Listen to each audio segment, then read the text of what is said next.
अब hello students, welcome to our channel. तो इस वीडियो में हम लोग स्टार्ट करेंगे साइंस 9th क्लास। इसमें हम लोग लॉज ऑफ मोशन पढ़ेंगे। तो लॉज ऑफ मोशन होता क्या है, तो लॉज ऑफ मोशन और बाकी के 18 चैप्टर पूरे कवर किए जाएंगे। और हम लोग इसमें क्या करेंगे, ये वाले सीरीज़ में हम लोग क्या करेंगे, दैट इज़ हम लोग पिक्चर के थ्रू भी पढ़ेंगे, दैट इज़ इमेज के थ्रू, एनिमेशन के थ्रू, ये सब के थ्रू पढ़ेंगे। ठीक है, तो स्टार्ट करते हैं यहाँ से journey. That is laws of motion है, चैप्टर 1 पार्ट 1। तो आप भी टेक्स्ट बुक खोल लो, पेंसिल हाथ में ले लो, और जो मैं लिख रहा हूँ वो भी मार्क करते चलो आप भी। ठीक है, हर एक इंटेक्स क्वेश्चन यहाँ पर कवर किए जाएंगे और बैक एक्सरसाइज भी कवर किया जाएगा, उसके आंसर्स आपको प्रोवाइड कर दिया जाएगा। ठीक है, सो स्टार्ट करते हैं। ठीक है, सो पहला नेक्स्ट है लॉज ऑफ मोशन। अब लॉज ऑफ मोशन क्या है, थोड़ा जूम कर देता हूँ। लॉज ऑफ मोशन आपको पता है, थोड़ा पहले से आप पढ़े हो। ठीक है, तो आप बता सकते हो कमेंट में कि लॉज ऑफ मोशन क्या है। तो इसमें हम लोग मोशन क्या होता है पहले वो है ना, पहले मोशन क्या होता है पहले वही पढ़ लेते हैं। इसमें हम लोग पढ़ने वाले मोशन क्या होता है, डिस्टेंस डिस्प्लेसमेंट होते क्या है, एक्सेलरेशन पढ़ेंगे, है ना, very important, Newton's laws of motion and related उसके इक्वेशन पढ़ेंगे, जो आप पता ही होगा आप सभी को अभी तक। ठीक है, तो इसमें क्या पढ़ेंगे, पहले तो इस वीडियो में हम लोग मोशन और डिस्टेंस डिस्प्लेसमेंट कवर करेंगे। ठीक है, इस वीडियो में तो इतना रहेगा। ठीक है, तो मोशन क्या होता है, अब ऑब्जेक्ट का मोशन होता क्या है। तो ऑब्जेक्ट का मोशन, अब आपको भी पता होगा मोशन, ये तो अब बच्चे को भी पता होता है मोशन क्या होता है। दैट इज़ आप ये कुछ भी ले लो, जैसे कार चल रही हो, पेन हाथ से गिर गया, बुक ओपन करो, तो ये सब जो भी मूविंग कर रहे हैं तो वो क्या होता है, मोशन होता है ना। तो यहाँ पर भी 4 एग्जाम्पल दे रखे टेक्स्ट बुक में। वो पूछ रहा बंदा कि कैन यू टेल, भाई क्या बता सकते हैं कि presence and absence of motion, मतलब मोशन है या नहीं, आप बताओ ये 4 एग्जाम्पल में। तो ये क्या 4, बाकी हम लोग को सबको पता है, बच्चे बच्चे को पता होगा, ये बता देगा कि ये भाई मोशन है या नहीं है, कोई भी बता देगा। पर कौन हम लोग में से कौन बताएगा, बड़े में कौन बताएगा, दैट इज मोशन एक रिलेटिव टर्म होता है। ये अब नेक्स्ट थोड़ी देर में अभी पढ़ेंगे। ठीक है, मोशन एक रिलेटिव टर्म होता है, आने वाला है, बस आप वेट करो। पहले तो ये 4 एग्जाम्पल पूछा है, एकदम फटाक से आंसर दे दो। दैट इज बर्ड मतलब उड़ रहा है, तो क्या मोशन है, ऑफकोर्स मोशन है, टिक कर दो। फिर यहाँ लिखा है अ स्टेशनरी ट्रेन, मतलब ट्रेन रुका हुआ, क्या मोशन है, नहीं यार, बच्चों जैसा सवाल पूछा जा रहा है, नो। ठीक है, सिंपल एकदम। आप भी ये करते रहो, आपको एग्जांपल ये तो बच्चे भी बता देगा। दैट इज ये लीफ मूव कर रहा है। ठीक है, जैसे एयर, ये हवा आता है तो लीफ मूव करता है ना। तो वो सब क्या होता है, वो भी एक मोशन है, बिल्कुल मोशन है। फिर स्टोन, एक हिल है उस पर स्टोन रखा हुआ है, तो क्या वो मोशन है, बिल्कुल नहीं है, बिल्कुल नहीं है मोशन। ठीक है, तो ये सब एग्जांपल बेसिक एग्जांपल है, एकदम प्रैक्टिकल लाइफ, बाकी आप तो कई मोशन देख रहे हो। ठीक है, तो इधर ही वो सेम लिखा है, that is we see the motion every of several object every day. Yes, day to day life में हर दिन हम लोग कुछ ना कुछ मोशन तो देखते रहते, पानी गिर रहा है वो भी एक मोशन है ना। तो बहुत सारे मोशन देख रहे होते हैं। तो क्या होता है, जैसे sometimes we can not see the motion of an object directly. ठीक है, sometimes we cannot see the motion directly।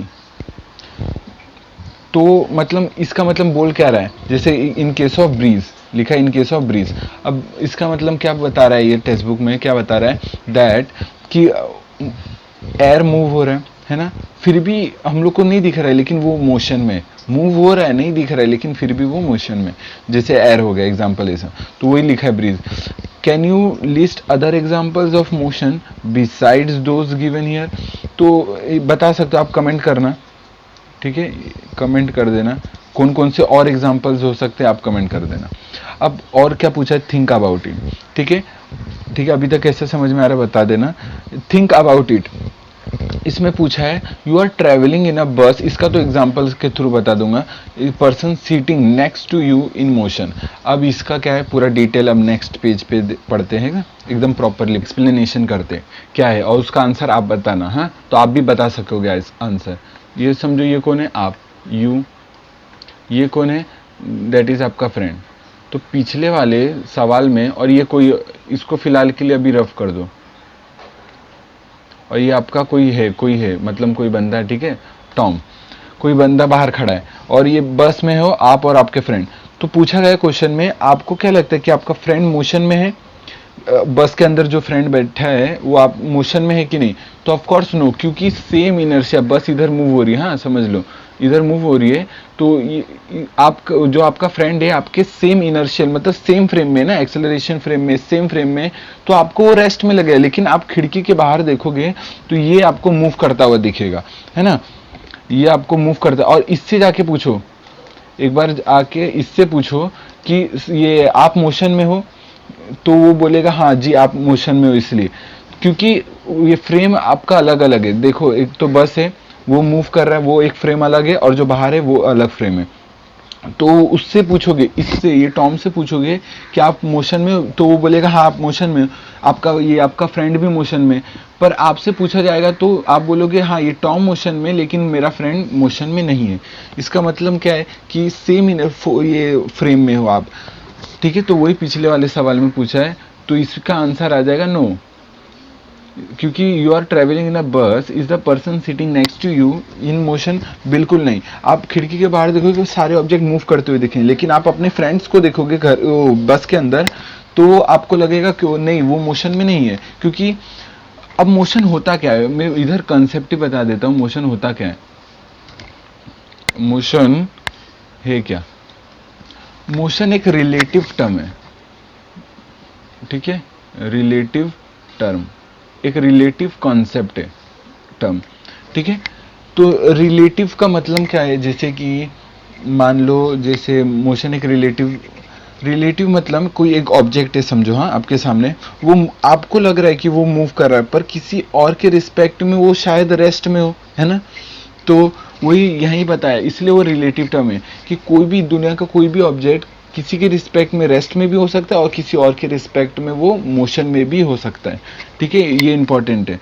तो यहाँ पर पता चल गया। फिर सेकंड क्या पूछा है, what do you take into consideration to decide if an object is moving or not? मतलब मूव हो रहा है नहीं हो रहा है, ऑब्जेक्ट मूव हो रहा है कि नहीं हो रहा है, आप क्या सोच के क्या कंसिडर करके डिसाइड करोगे। तो वो तो डिपेंड करता है आप कहाँ कौन से फ्रेम से देख रहे हो। आप जो मूव कर रहा है उसी पे बैठ के देख रहे हो तो भाई वो रेस्ट में होगा, और बाहर साइड से देख रहे हो तो मूविंग करता हुआ दिखाई देगा। तो यह वही लिखा है, you have learn that motion is a relative concept if, ये इंपॉर्टेंट है, मार्क कर लो, ठीक है, एक रिलेटिव कॉन्सेप्ट है, डेफिनेशन पूछ सकता है। मोशन क्या है, is an object, if an object position of an object changing with respect to its surrounding then it is said to be in motion। ये मोशन का डेफिनेशन हो गया, और ये आपको याद रखना है, हाँ इंपॉर्टेंट डेफिनेशन। और ये दो चार एग्जांपल भी आप साथ में लिख दोगे तो अच्छा है। Otherwise it is said to be at rest, तो रेस्ट में कहलाएगा। मतलब कि अगर ऑब्जेक्ट की पोजीशन आपके रिस्पेक्ट में, अगर आप देख रहे हो, समझ लो एक पेन को देख रहे हो, अगर उसका पोजीशन आपके रिस्पेक्ट में चेंज हो रहा है तो इसका मतलब वो मोशन में, ठीक है, और आपके रिस्पेक्ट में वो चेंज नहीं हो रहा है तो वो एक रेस्ट में कहलाएगा, ठीक है। यहाँ तक क्लियर है, चलो नेक्स्ट बढ़ते हैं। अब मोशन खत्म हुआ, उसके एग्जांपल्स देख लिए, एक रिलेटिव कंसेप्ट होता है मोशन, वो देख लिया, उसका डेफिनेशन इंपॉर्टेंट है, याद रखना है, समझ लो तो आप खुद ही बना लोगे, ठीक है। अब डिस्प्लेसमेंट और डिस्टेंस क्या होता है। डिस्प्लेसमेंट और डिस्टेंस लगता तो सेम ही है, लगभग साउंड भी मतलब सेम करता है, ऐसा यूनिट भी सेम है, दैट इज मीटर, दोनों का मीटर है। तो क्या डिफरेंस है भाई, बहुत डिफरेंस है, देखो बताता हूँ, इसका भी नेक्स्ट पेज में बता देता हूँ, इसका भी डायग्राम लेके आया हूँ। अब देखो एक यहाँ पर साइकिलर है, ठीक है, साइकिलिंग कर रहा है, ठीक है, ये एक साइकिल कर रहा है। अब ये क्या, बहुत सारे रास्ते आप देख सकते हो यहाँ पर, वो एक ये फिनिशिंग पॉइंट, यहाँ लिखो दिस इज फिनिशिंग पॉइंट, अभी समझ रहे हो, हाँ समझो अभी, और ये है स्टार्टिंग पॉइंट, ठीक है। तो इसमें क्या है कि ये बंदा ऐसे भी जा सकता है, जैसे अभी डायग्राम में बताया है वो ऐसे भी जा सकता है, फिर ये वाला इसने रास्ता चूज कर लिया तो ये ऐसे भी जा सकता है ना, फिर ये ऐसे घूम के, ऐसे घूम के, ऐसे भी जा सकता है, बहुत सारे रास्ते दिए गए, कैसे भी वो फिनिशिंग पॉइंट तक पहुंच सकता है। पर अब क्या है, रफ कर देता हूं ये, देखो अब क्या है कि डिस्टेंस क्या होता है कि एक तो डिस्प्लेसमेंट पहले देख लेते हैं कि स्टार्टिंग पॉइंट और फिनिशिंग पॉइंट के बीच में डायरेक्ट जो ये लाइन है, line joining two starting point and finishing point, सीधा मिनिमम डिस्टेंस, और मिनिमम डिस्टेंस कैसे बनेगा, दैट इज स्ट्रेट लाइन, सीधा बना दो, ये मिनिमम डिस्टेंस कहलाता है। तो ये स्ट्रेट लाइन डिस्प्लेसमेंट कहलाएगा, ठीक है। और डिस्टेंस हमेशा, ये डिस्टेंस, जैसे आप ये फॉर्मूला लिख लो, वेरी इंपॉर्टेंट, इधर डाल दो, वेरी इंपॉर्टेंट, कि डिस्प्लेसमेंट हमेशा छोटा, ठीक है, छोटा का साइन है, बराबर, रुको मैं अच्छे से बना देता हूं, छोटा या बराबर हो सकता है डिस्टेंस से, ठीक है। अब इसका मतलब क्या है, यही इसी में सब छुपा है, डिस्टेंस और डिस्प्लेसमेंट का ये मीनिंग। तो डिस्प्लेसमेंट क्या है कि ये, अब मान लिया एक ही रास्ता है, ठीक है, जैसे कि ये रफ कर देता हूं, मान लो ये एक ही रास्ता है, ठीक है, ये एक ही रास्ता है, तो अब ये डिस्टेंस, ये डिस्टेंस ही कहलाएगा और ये डिस्प्लेसमेंट भी कहलाएगा, क्योंकि एक ही रास्ता, और ये बहुत सारा, अब इसको भी इंक्लूड कर दो, तो ये डिस्टेंस कहलाएगा और ये डिस्प्लेसमेंट कहलाएगा। डिस्प्लेसमेंट का इतना ही डेफिनेशन है कि मिनिमम डिस्टेंस वो स्टार्टिंग पॉइंट और फिनिशिंग पॉइंट के बीच में, और मिनिमम डिस्टेंस कैसा होता है, स्ट्रेट लाइन बना के, तो ये होता है डिस्प्लेसमेंट। तो डिस्टेंस के बराबर हो सकता है, जैसे इसके केस में ये डिस्टेंस भी है, डिस्प्लेसमेंट भी है, और उससे छोटा हो सकता है, उससे बड़ा कभी भी नहीं हो सकता, वेरी इंपॉर्टेंट। और ठीक है, तो यहां पर यही लिखा है। तो डिस्टेंस और displacement, measure the distance between the points A and be different ways, जैसे ये वाले डायग्राम में बताया है कि इसमें डिस्प्लेसमेंट क्या है, आपको ये कमेंट करके बताना है, ठीक है। अभी मैंने समझा दिया, ये मार्क कर देता हूँ, जैसे ये P है, ये Q है, ये R है। आप बताना कि कौन सा इसमें डिस्प्लेसमेंट है और कौन से पॉइंट्स इसमें डिस्टेंस है, ठीक है, आप कमेंट करके बता देना डिस्टेंस कौन सा है और डिस्प्लेसमेंट कौन सा है, आप बता देना कमेंट में। अभी समझा दिया, डिस्टेंस, डिस्प्लेसमेंट हमेशा मिनिमम डिस्टेंस पे होता है, minimum distance between the starting point and finishing point, that is straight line, और बाकी जितने भी रास्ते दैट इज डिस्टेंस। अब यहाँ पर वही सेम, ये सेम क्वेश्चन है, जैसे ये वाला है ना, ये यहाँ पर जो हाउस वाला, प्रशांत हाउस, शीतल हाउस, ये सब, ये वाला, ये क्वेश्चंस पे डिपेंड है, तो आप ये सब कर सकते हो, जैसे कि मैं बता देता हूँ, इसका आंसर नेक्स्ट वीडियो में बता दूंगा, ठीक है। एकदम सेम पूछा है कि इसमें टाइम किसको कम लगेगा, ऑफ कोर्स जो डिस्प्लेसमेंट को फॉलो करेगा उसको टाइम कम लगेगा, और ये क्या डिस्टेंस है, तो आप ये कमेंट करके बता देना, मैं अभी समझा दिया हूँ, और आप इसका आंसर कमेंट कर देना, किसको ज़्यादा टाइम लग रहा है किसको नहीं, ठीक है। तो अब नेक्स्ट देखते हैं, ये तो समझा दिया, तो ठीक है, अब ये थोड़ा सा और पार्ट बचा है, दैट इज डिस्टेंस का और डिस्प्लेसमेंट का डेफिनेशन भी देख लो, याद कर लेना, इंपॉर्टेंट है, ठीक है, वैसे समझ लो, आप खुद से लिख लेना, और ये इसका 2 मार्क्स के लिए आ सकता है।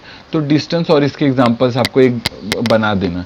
Distance is a length of an actual path travel by an object in the motion while going from one point two another. वही सेम चीज बताई गई है कि जो एक्चुअल पाथ हम लोग जो चल रहे हैं स्टार्टिंग एक पॉइंट से लेकर दूसरे पॉइंट तक, वो डिस्टेंस कहलाता है, लेकिन डिस्प्लेसमेंट ना, लेकिन जो डिस्प्लेसमेंट है वो मिनिमम डिस्टेंस होता है between the starting and finishing point के बीच में। एकदम क्लियर है यार, एक बार समझ लोगे ना तो एकदम सिंपल है। तो इसमें यहाँ पर भी 2 क्वेश्चन पूछा है, ब्रेन पावर यूज करो, ठीक है। इसमें एक बता देता हूँ, एक आप करना, ये वाला आप करना, ये इस पे बेस्ड है और ये इस पे बेस्ड है, तो मैं ये वाला आपको होमवर्क, और जो पिछले वाला था वो आपको होमवर्क, ये दोनों होमवर्क कमेंट कर देना, ठीक है। तो ये होमवर्क है, इसका आंसर बता देता हूं मैं। अब पूछा है, समझो, ठीक है, एक बंदा यहाँ पर है और वो घूम के वापस से इसमें आ गया। अब पूछा है ये 100 मीटर का इसका रेडियस है, तो एक सर्कल पूरा घूम के आ गया, और इसमें डिस्प्लेसमेंट की वैल्यू और डिस्टेंस की वैल्यू पूछा है। तो सिंपल है, ये डिस्प्लेसमेंट, इसमें डिस्टेंस क्या आएगा, सर्कल का ये क्या होता है, सर्कल में 2 पाई आर, और 2 पाई आर, आर की वैल्यू यहाँ पर 100 दी है, तो आ जाएगा 200 पाई, ये इसका डिस्प्लेसमेंट, तो डिस्टेंस आ जाएगा 200 पाई। अब डिस्प्लेसमेंट क्या होगा, क्योंकि ये यहाँ से ही स्टार्ट किया और यहीं पर आके खत्म किया, तो इसका डिस्प्लेसमेंट तो 0, वो वहीं खड़ा हो गया, उसका स्टार्टिंग और फिनिशिंग पॉइंट एक ही है, तो डिस्प्लेसमेंट क्या आ जाएगा, 0 हो जाएगा, ये आ जाएगा 0। तो ये आंसर है। और वैसे ही आपको सेम ये वाला करना है, ये कार वाला क्वेश्चन करना है, ठीक है। तो एक यहाँ लिखा है, even if the displacement is 0 the actual distance transferred by it may not be 0। बिल्कुल, डिस्प्लेसमेंट 0 हुआ तो डिस्टेंस 0 होना जरूरी नहीं है। जैसे कि ये क्वेश्चन बता देता हूँ, आंसर आप बताना कि जैसे ये कार है, ये यहाँ से मूव करके यहाँ पर वापस से आया, ठीक है, इस वाले क्वेश्चन में ये दिया है। तो ये वापस से मुड़ के यहाँ पर आया, तो इसका स्टार्टिंग और फिनिशिंग पॉइंट जो सेम है, तो इसका डिस्प्लेसमेंट क्या हो जाएगा, 0, और डिस्टेंस क्या हो जाएगा, इसका डबल।